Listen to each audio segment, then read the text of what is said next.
The world's richest countries are gearing up for this year's G7 summit, due to take place next month.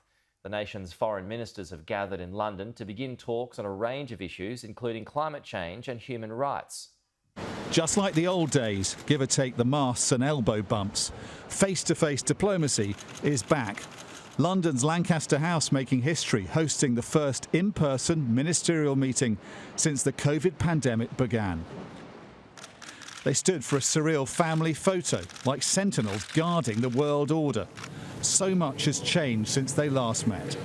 There's also, I should just say, a box for phones down there. I don't think anyone else listening in. Microphones picked up the Foreign Secretary urging his guests to keep phones secure in case enemies were listening. Russia and China high on their agenda. They're trying to make up for lost time with 2 days of frantic diplomacy, trying to reinforce the impression the West is back with a sense of common purpose, defending a rules-based world order against authoritarian rivals. We heard the German foreign minister telling his American counterpart what we've all been thinking for so long. I'm so happy when this pandemic is over.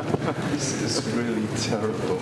But the pandemic that's kept them physically apart is still raging out of control in much of the world. There is a huge amount at stake at this meeting and the Heads of State summit that follows it in June, not least restoring confidence in the G7 itself.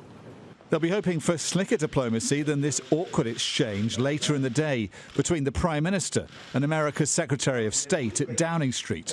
No, you see, I think we also saw each other at the UN, that's right, when we were with a company of our friend Sergei Lavrov. We both admire in a kind of way. Indeed. Anyway, Tomorrow, guest nations India, South Korea, Australia and South Africa join the meeting.